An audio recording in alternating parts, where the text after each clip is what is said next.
Come on, you weird ass fucking YouTube. All right, there we go.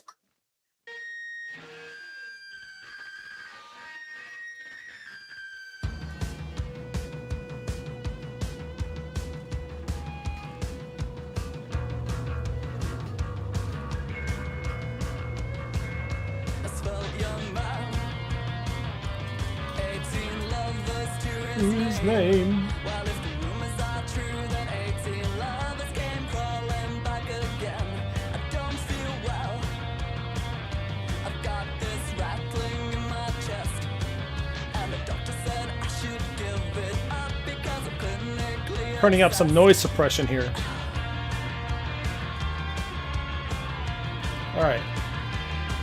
Gonna sound like shit, but that's okay. Noise suppression doesn't sound that great, but because when I yell, it fucking cuts off my voice. And I've, as you can might tell from my voice right now, I've been fucking yelling a lot. Yeah!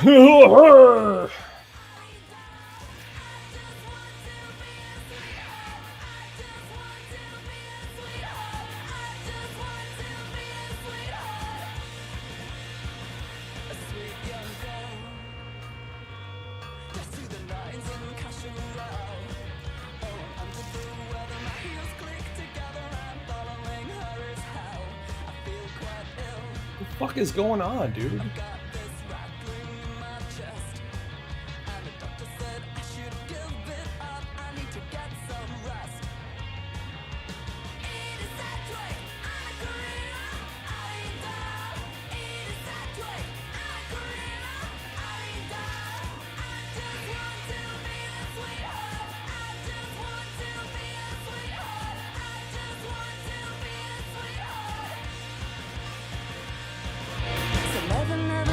Try to tell me it's a pleasure being alone.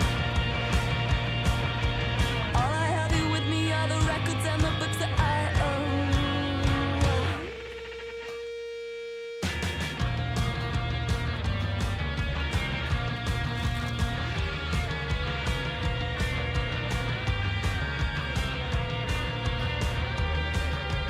Nag, nag, nag.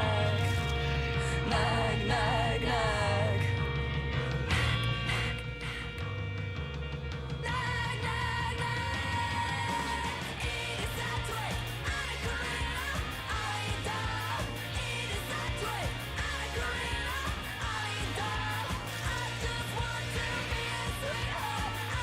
So I used to get about 100 of these arcane crystals an hour on 4 characters. I don't know how much it is right now.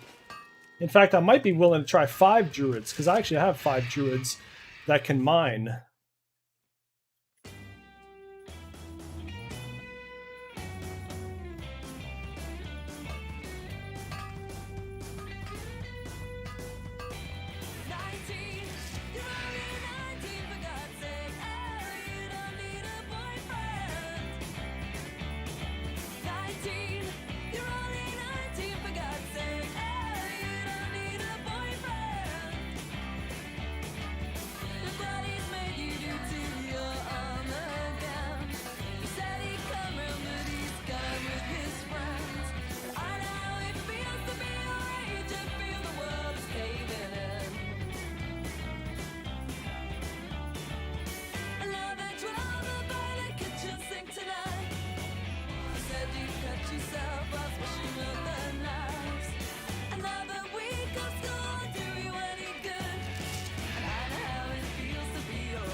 Oh, I wanted to watch one video quick.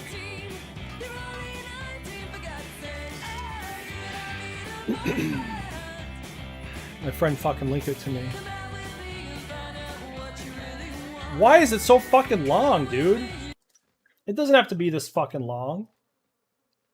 27 fucking minutes. Whatever.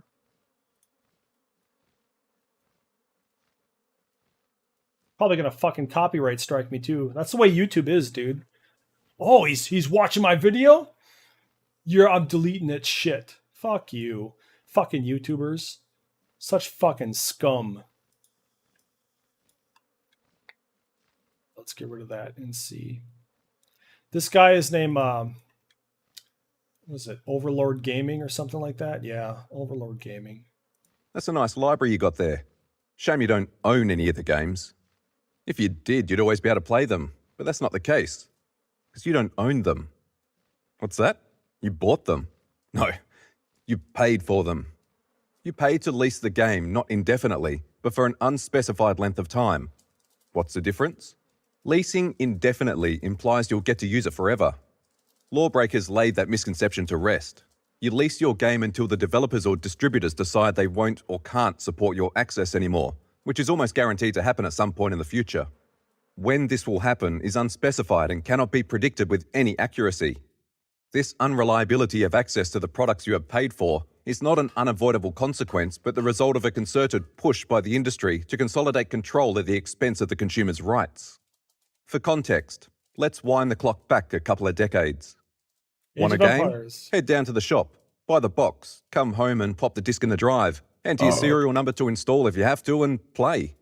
The game was yours. Yours to play, yours to keep, yours to lend, and yours to sell so long as you possess the disc. To an extent, it still works like this on consoles, though Microsoft tried to change it with the launch of their Xbox One by curbing the sale of used games with always online DRM. This power move backfired so badly that it drove potential purchasers to look elsewhere.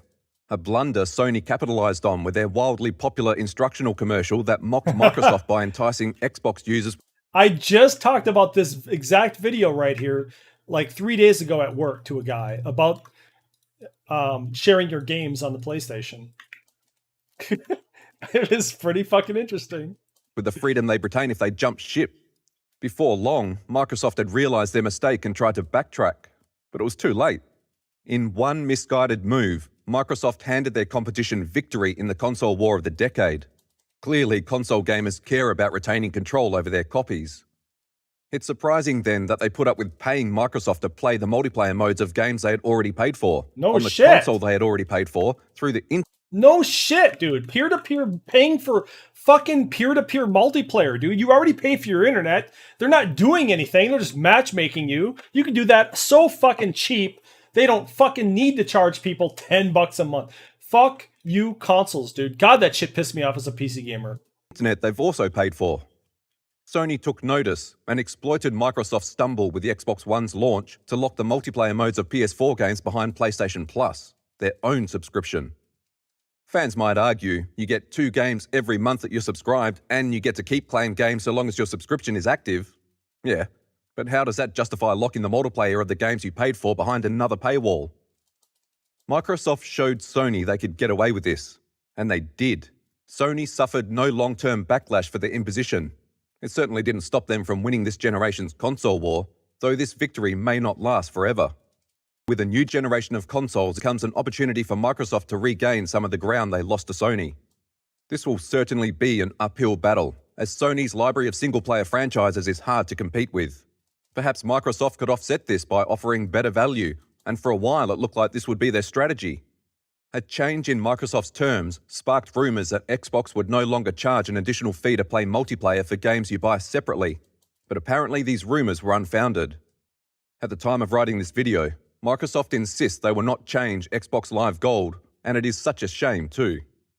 Microsoft was the first to mandate this extortionate middleman model. The least they could do is be the first to drop it. This is particularly confusing considering Microsoft has been porting their Xbox exclusives to PC for 4 years now, thankfully without the requirement to pay an additional fee for multiplayer. Yep. Xbox users have noticed this obvious disparity, and they're not happy about it. As a PC player, I'm not complaining, and I'm glad we finally get to play Forza and Gears again. However, the launch of the new generation presented Microsoft with the opportunity to bridge this disparity between the two platforms, and also woo PlayStation users with a cheaper experience. At this point, Xbox games are categorically inferior to their PC ports in all but one aspect. As long as you have the disc and the console it was developed for, you could play it indefinitely, or at least until the point your hardware breaks down. PC games could have the same longevity too if it weren't for DRM. Let's look at Forza Horizon 3 for an example. The PC port of Forza Horizon 3 is plagued by a game-breaking bug that crashes to desktop upon reaching the loading screen. We initially suspected this had something to do with their DRM, as pirates reported the codex crack wouldn't work on Windows 10 builds released after the scene release. This made us wonder, is it the crack that's incompatible, or the older build that was cracked? If it was the older build that's incompatible, will the final legitimate build stop working after a future Windows 10 update? As the developer of both the DRM and the operating system, Microsoft has the unique ability to change Windows 10 in a manner that breaks the crack while also updating the legitimate game to work in the new Yeah, unless you block Windows auto updates, then it can't fucking touch your fucking Windows. environment. It would seem they did not patch the legitimate game to work in more recent builds, as we can confirm this bug also affects the demo downloaded off the Microsoft Store. In fact, we can't even get the demo to work on Windows 10 version 1903. The game just quits upon reaching the first menu. It doesn't even do us the courtesy of providing an error code or even an acknowledgement that it crashed. It just pretends like we pressed Alt F4. Given the fact that Microsoft took Forza Horizon 3 off the market, there is little chance the game will ever be fixed. In fact, it is likely that upcoming Windows 10 updates will break the game further to the point that even the few players that can get the game to work now might not be able to in the future. If you bought Forza Horizon 3 for PC, you bought a product with an expiration date, though it totally didn't have to be this way. Bullshit. So how did we get here? A fundamental change in developers' approach to their craft. They used to make games for gamers to make money. Now, they make games to make money from gamers. What's the difference? Back in the day, they didn't mind if you owned the copy you bought. In fact, they even incorporated it into an early type of DRM. You would be required to insert the disk you bought to get the game to launch at all. This was after you had to type in a code printed on the box to install the game in the first place. In a way, they kind of made ownership a chore. Not every genre followed this approach to ownership, though. MMOs might be some of the earliest games to do away with player ownership. They made it clear the game you're paying for relied on their servers and their support, which they could terminate at any time. Many MMOs forced and still force you to pay a subscription to retain access to your account. You'd have no choice but to connect to their servers, a privilege you had to pay for even if you weren't playing with other people most of the time. This was at a time when most other games let you connect directly to other players through LAN. Most developers didn't care how you played the game so long as you bought the disc, which they would verify by forcing you to insert the disc into your drive every time you wanted to play. Since pirates didn't buy the disc, they wouldn't be able to pass the test. Even but if they I didn't bought have to. The cracking scene would patch this requirement. Even if I fucking bought the game, I always used a fucking no disc crack because I didn't want to put the disc in every time. That was a fucking hassle. So that didn't matter to me. And out with every release, modifying the game to launch without the disc check. There you go. This is the reason why cracks were shipped in a folder called no CD or no DVD, a term which is still used in certain releases today. This marks one of the earliest instances where pirates had a better experience. Game Copy World still has a huge fucking collection of no CD cracks. GameCopyWorld.com. Experience and players who purchased the game. Not only did they not have to pay for the game, they also didn't have to deal with the chore buyers had to perform every time they wanted to play the game. The irony was not lost on some developers. Case in point, this is what Gabe Newell, the chief of Valve, had to say about it. We think there is a fundamental misconception about piracy. Piracy is almost always a service problem and not a pricing problem. If a pirate offers a product anywhere in the world 24/7, purchasable from the convenience of your personal computer, and the legal provider says the product is region locked and will come to your country 3 months after the US release and can only be purchased at a brick and mortar store, then the pirate's service is more valuable. Our success comes from making sure that both customers and partners, for example Activision, Take-Two, Ubisoft, feel like they get a lot of value from those services and that they can trust us not to take advantage of the relationship that we have with them. I don't know about partners, but I wouldn't say we players can trust Valve to not take advantage of us. Sure, Steam might have eliminated the inconvenience of storing discs and rummaging for them whenever you wanted to play, but so did cracks. Steam... What's funny about this DRM video and him talking about Steam is that I actually, and I've talked about it before, I have a recording of me calling Gabe Newell on the phone that the day Steam was launched and the day that Half-Life 2 was launched in stores. I went to the store with my roommate and we bought Half-Life 2. We both bought our own copies. And we brought it home and we installed it and we tried to play it and we couldn't fucking play it because the Steam servers were down. I might even have a screenshot of the Steam servers being down somewhere on a Blu-ray disc. But I got so pissed that I somehow found Gabe Newell's phone number and I called him and I told him, you know, basically, we just bought this game and we can't play it. Look, come on, I push the big red button, I told him. And he chuckles and he says, Vivendi is saying very nasty stuff right now. So they had to wait for like, I don't know how many more days after that for them to launch that on a certain fucking date. So those of us who bought the game on the fucking street date of Half-Life 2, we couldn't even fucking play it because of DRM bullshit. That was my first experience with DRM, and I was fucking pissed as a gamer. Hi, I bought the game, let me fucking play it now. Offered you the same convenience for a price, and also made you surrender all sense of ownership of the copies you purchased from them. What determines ownership? The freedom to keep, lend, trade, or sell your copy, like Sony said you could on PlayStation 4. Try any of that on Steam, though, and you risk permanently losing all your accounts. We're not making this up.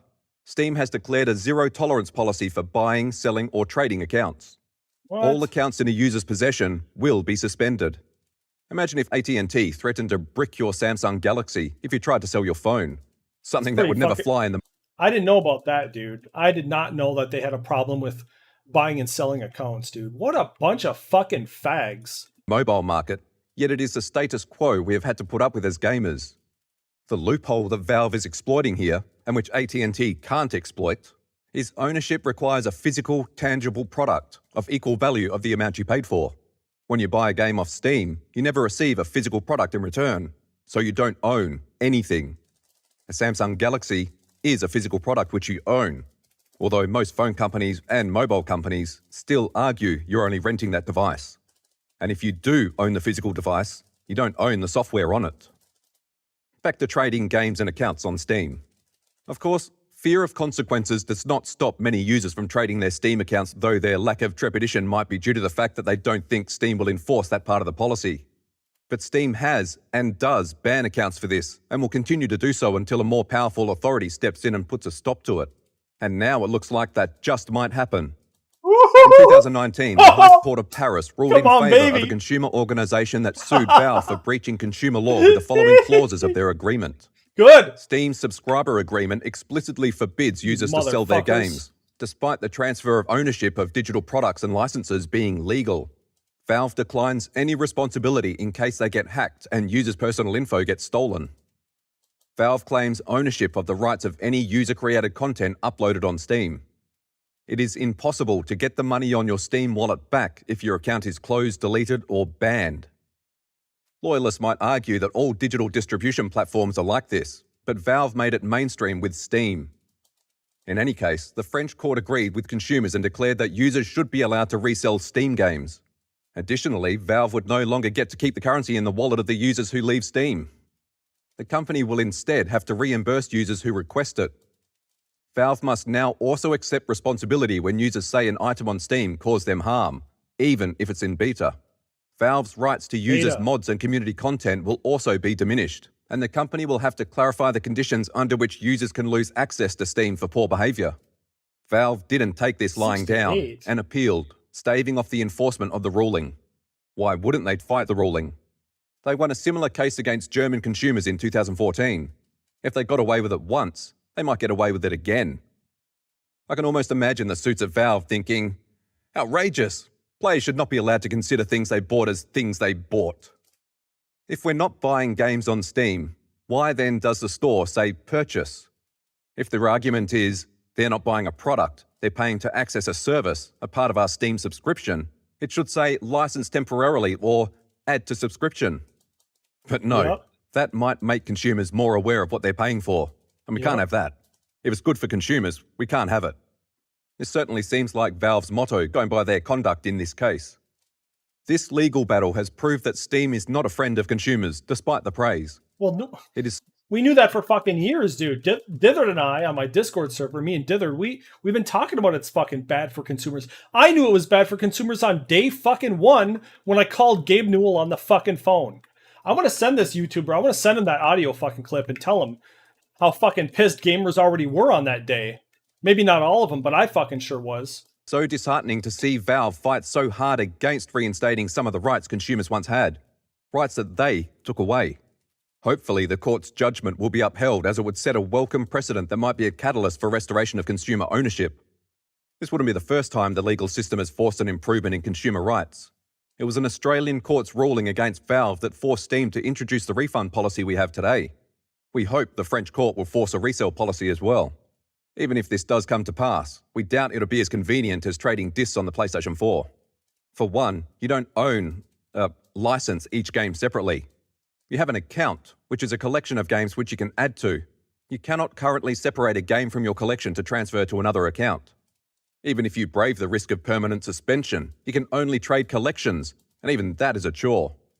The structure of the account system feels like it's constructed to attach to one person and is thus inherently unsuitable for trading, and that's before you count the prohibition. Excuses like, our software is unable to provide that service, or the system is unable to function that way. Yeah, right. But heck, even I know how to copy-paste between folders. For one, you have to provide an email for each account, which you will have to detach if you want to trade said account. You will also have to remove your phone number if you have provided one. On other platforms, you might have to change your security questions as well as search for and scrub your personal profile of any personal information you may have provided intentionally or inadvertently. And to state the obvious, you'll have to change your password. You don't have to do any of this if you want to trade your PlayStation 4 disc, and you can do so without fearing repercussions. Of course, it was never quite that simple on PC, even in the good old days of discs and boxes.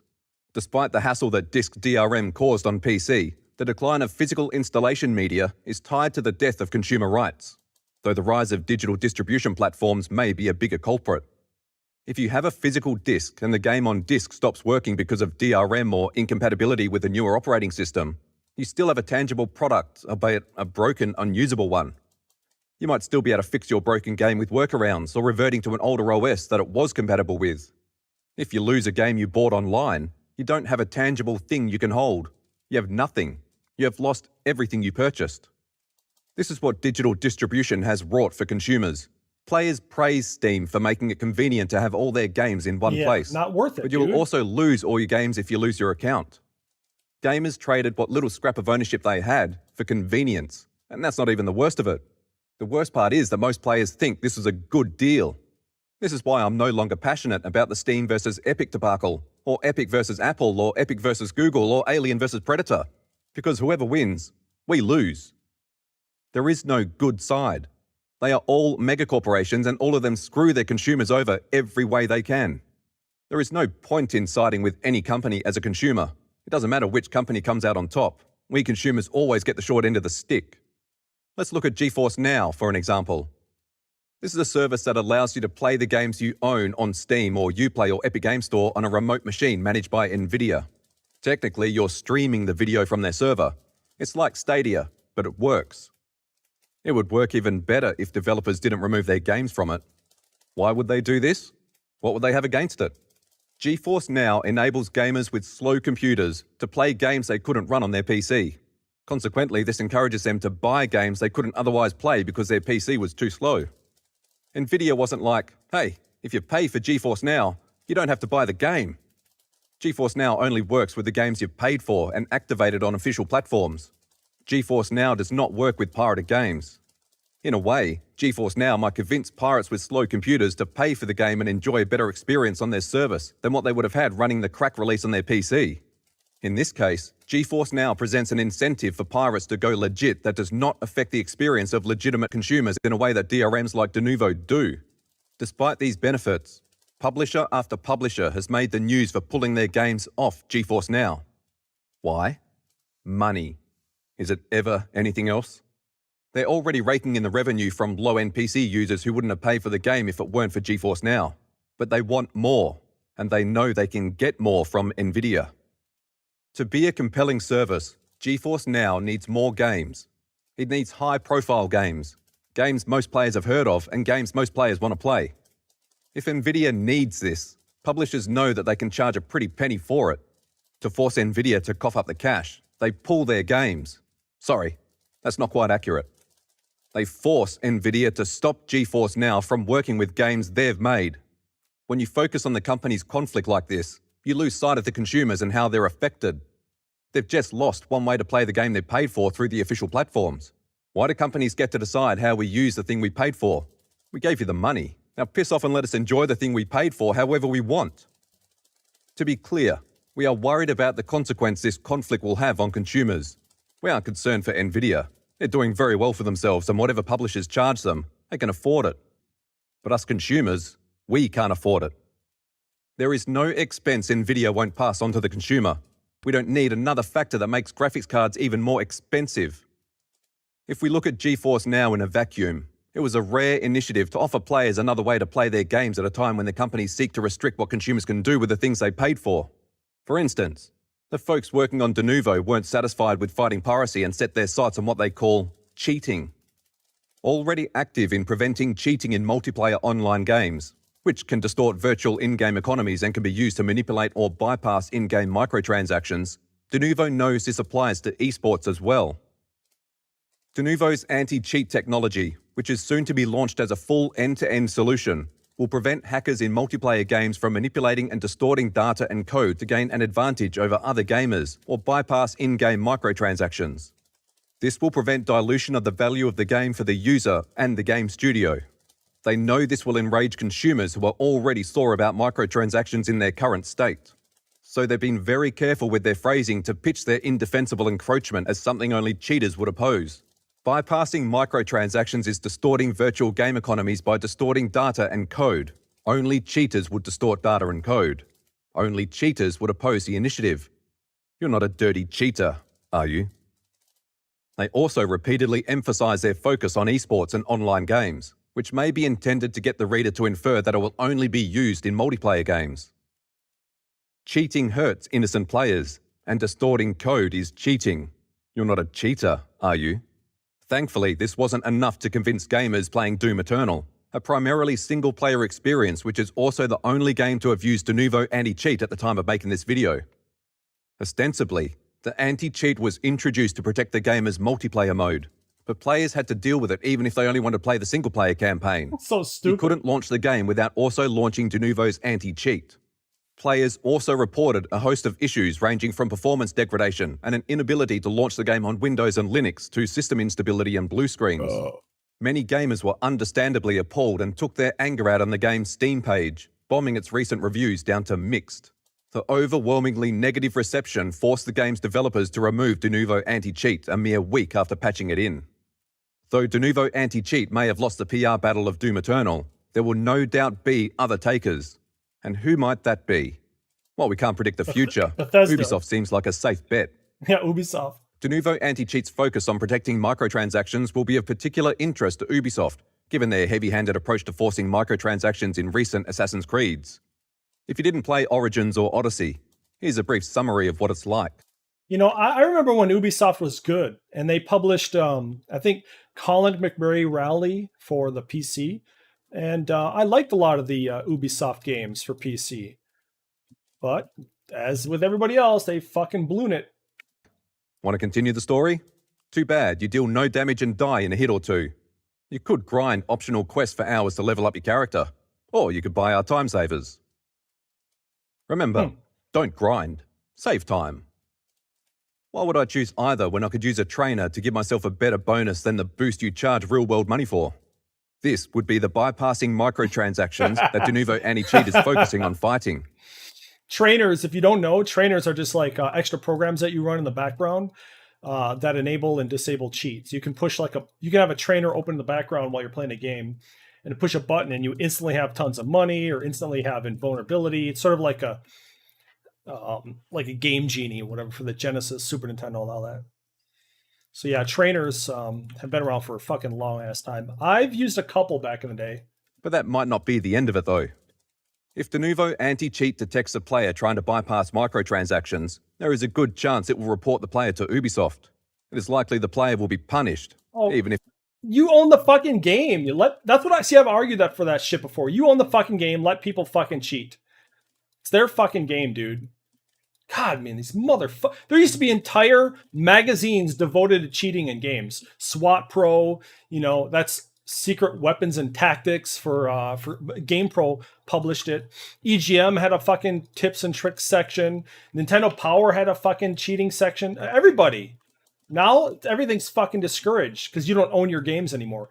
You fucking fags. If the bypass microtransactions were for a single-player game, what might the punishment be? Issuance of a warning. Decrease of your account level or your level or points associated to a given service. Remove your access from particular features, including chats on one or several services. Issuance of a temporary ban of your account from one or several services. Issuance of a long-term ban of your account from one or several services. Try me, motherfucker. Prevention from accessing a specific or several... This shit is so infuriating to listen to as a gamer, dude, since the 80s. Hearing this shit is fucking pissing me off. It makes me want to pirate and distribute all of their fucking games. Fuck you. Stop fucking with gamers, you faggots. Services on a particular device, and or suspension or closing of your account, and or your ability to use one or more services, or part of the services as further described in Article 8.2. This is where Yeah, I install a fucking pirated game. You do something, asshole. I want to see you try something to my account. You're not going to do shit because I own the game if I pirate it. I actually own the game, whereas if I bought it, I fucking don't. Nouveau anti-cheat might come in. We may use our own and or third-party anti-cheat solutions to detect non-authorized behaviors and or apply corresponding sanctions. How do we know non-authorized behaviors might include bypassing microtransactions? Use or circulation of auto or macro computer programs including, without limitation, any used and or circulation of any cheat, hack, bot, script, trainers, programs or software applications. Notice they don't make a distinction between single player and multiplayer. It seems the industry is making an effort to conflate cheating in multiplayer and single player. They want to deter users from bypassing single player grind without paying for the privilege, and they figure the most effective deterrent is the severest punishment in their arsenal. Players would rightly find this grossly excessive for single player titles, so the company tries to muddy the water by equating cheating in single player and multiplayer, even though only the latter affects the people that don't want to be affected. It's almost like they're trying to condition their user base to detest single-player cheats like they do hackers in competitive multiplayer. It doesn't matter if it's single-player or multiplayer. Cheating is against the rules. You wouldn't cheat, would you? Because we can ban you if you do. The only cheats we allow you to use are the ones we provide. They give you extra currency, they let you skip levels, they unlock new characters. They're called microtransactions. Do you know who isn't affected by this nonsense? Pirates? Pirates. Good luck suspending their accounts. They don't even need to make one. And about the anti-cheat, Steam groups disable it in their cracks, so pirates don't have to deal with it either, and are free to bypass the grind or use any other mods without having to fear losing access to Pirates are the fucking best, dude. I love them. the game they didn't even pay for. Ironically, Ubisoft's terms of use may push buyers to piracy if they actually enforce the policy they've published. Modifying is forbidden in the terms of use, and they make it very clear that breaching these terms can lead to losing your entire Uplay account, or accounts. Should you have more than one account, we reserve the right to suspend or close all of your accounts once one has been suspended or closed by us under this process. This seems redundant, as an earlier section says, multiple accounts. You must not create multiple accounts, except if we specifically allow it. In such case, you acknowledge that you will close your additional account upon our request, or that we may terminate your additional account. If your Uplay account is banned, you may not create another. This rule is common in the tech industry, and they seem to have been increasingly aggressive in enforcing it as of late. As one ban can lock you out of the entire platform, the only way you can play new games, or even the games you've already paid for, is by cracking them. And of course, you may not buy, sell, rent out, share, lend, trade, or in any other way transfer your account and or the means of accessing it and or in any other way an outside party to benefit from it, even within the services or on a third-party website. And no terms of use will be complete without depriving consumers of ownership of a thing they paid for. Will this be the final straw that pushes steadfast buyers to piracy? Why wouldn't they turn to piracy when pirates own their copies more than the buyers who paid for it? Case in point. Let's look at a few clauses in Ubisoft's new terms of use. 4.1 General. We do not guarantee that the services will be available at all times, in all locations worldwide, and or on all devices. We do not guarantee that we will continue to offer any service for any minimum period of time. We reserve the right to terminate all or part of the services at any time. We may from time to time supply you with updates or modifications of the Ubisoft software that may be necessary for you to continue to use the services. Such modifications may affect the services and or your required rights or result in setbacks in the game environment. We may also set a maximum number of days for which your content will be stored as part of the services, set a maximum memory capacity which will be allocated by our services for your account, and or set a maximum number of times you may access the services. together with a maximum duration for each access during a given period. Terms like that means they can strip back your access at any time and then offer a upgraded subscription. Pirates aren't subject to any restrictions Ubisoft or other developers impose on their consumers. As long as they have the files, pirates can play their game whenever they want, however they want to. Pirates can be more confident in their access to their copies than legit buyers. Yep. Isn't it ironic? Even saying Beautiful. buyers isn't accurate since you can't buy a game. You can only lease a license, not indefinitely, but for an unspecified length of time. What's the difference, you ask? Leasing indefinitely implies you'll get to use it forever, which might not always be the case. You lease it until the developers or distributors won't or can't support your access anymore, which is bound to happen at some point. Of course, it's impossible to predict with any accuracy. That's why I like multiplayer games that offer TCP IP connection. Even the new stupid Diablo 2 remake, which I'm not getting, they retain the ability to connect to other players via TCP IP, which means you'll be able to do that even without the BattleNet servers. And that's fucking great. That's how computers are fucking made. They're made to be able to connect to each other without the need of a central server, without the need of another place, a matchmaking server. You know, I kind of wish the death of GameSpy and All Seeing Eye didn't happen, because those were programs that had matchmaking abilities. They allow you to search the internet for certain fucking servers, game servers, Counter-Strike, shit like that, and you didn't need to pay for some fucking service. When this will happen. It might take a year, as was the case with Lawbreakers, or it might take 5 years like EA's Darkspore, as EA so diplomatically puts it.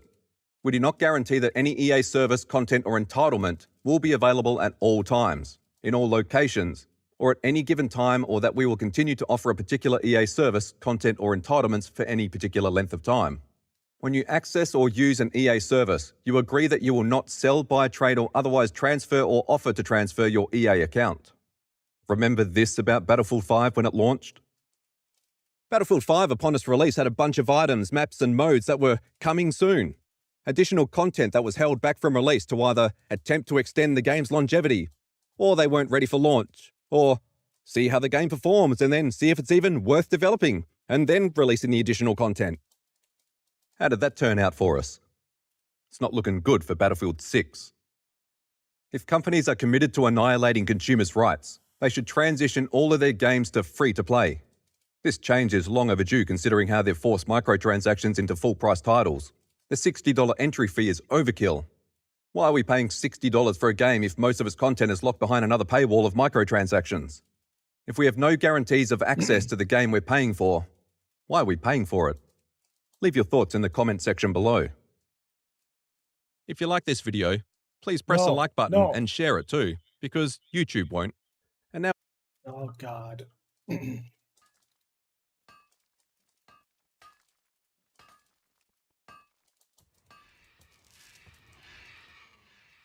Can't really add anything. That's just about how it is. Although he didn't mention TCP/IP, Direct Connect, or dedicated servers, or anything like that. I mean, he could have went a little bit more about that, about options, about games that fucking support that shit. He didn't even mention GOG, but GOG's pretty much over too. Let's see if anybody made a video on that. GOG now has DRM.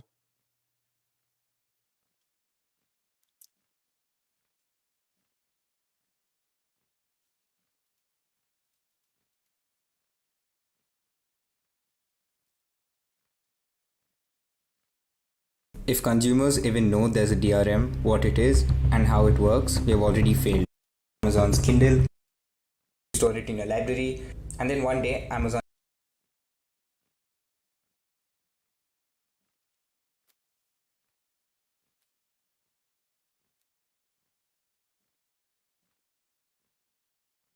Not talking about DRM, dude. Hey everyone, and welcome to Gilded Gaming and Tech. Today we're going to take a quick look at GOG and the Galaxy launcher. Now GOG has been out for a while, and honestly I absolutely love these guys. They offer some unique benefits that I want to go over in this video. Anyhow, let's go ahead and get started.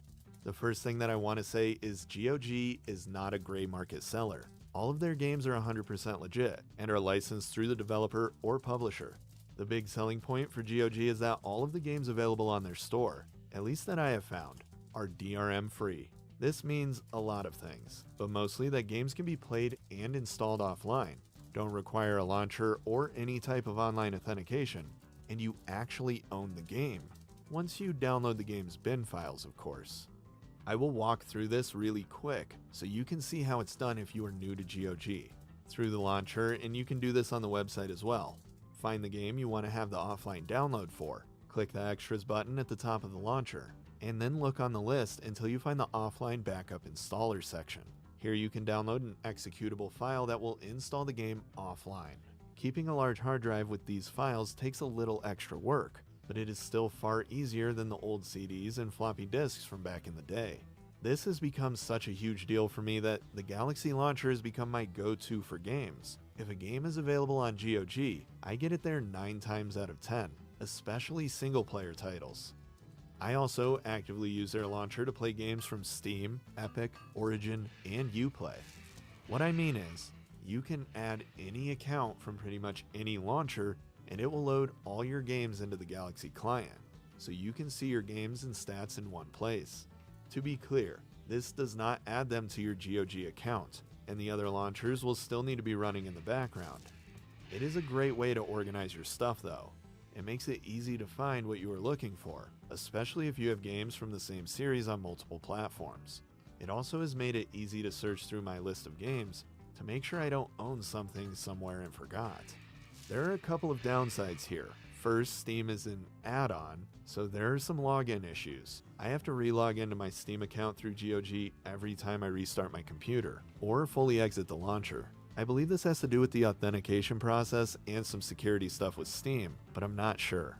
Secondly, and probably the most glaring issue, is Steam has a much better search and filter system, allowing you to really narrow down titles based on tags.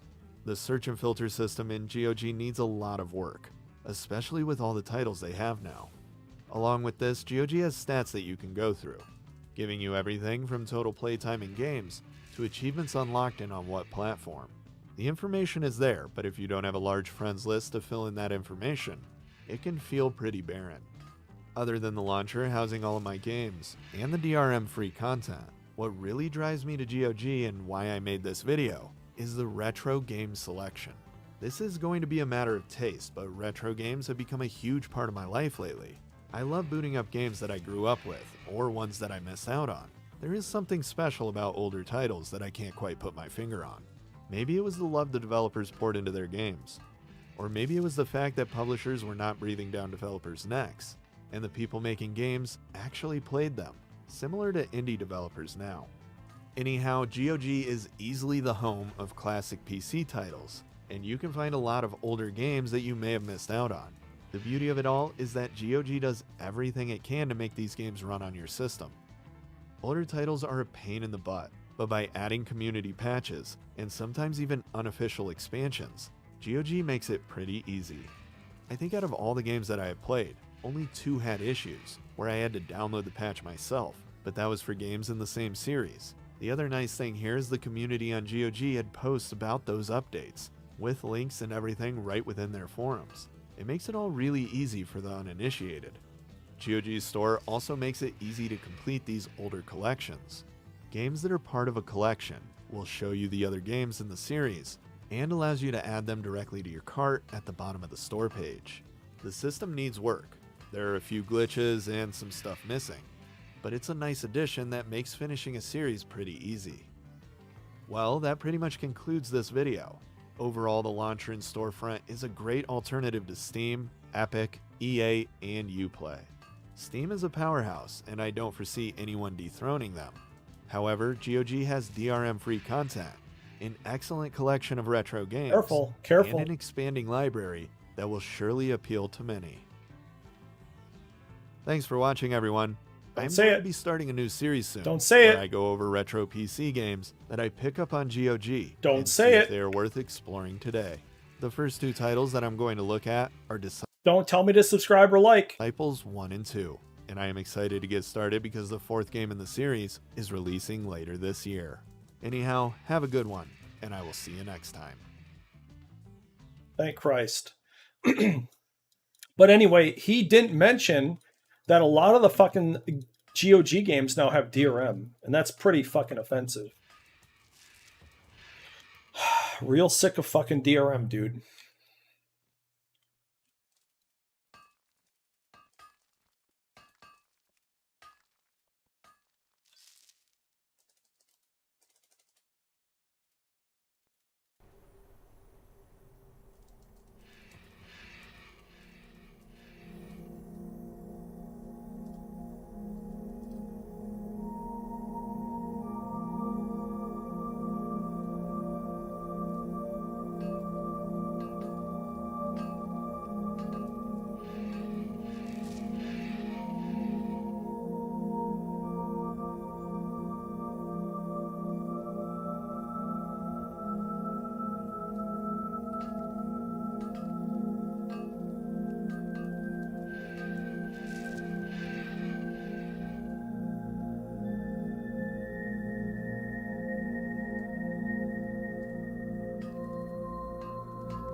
I think I'm gonna load up Diablo 3 and get power leveled by somebody. Yep, I fucking think so. I'm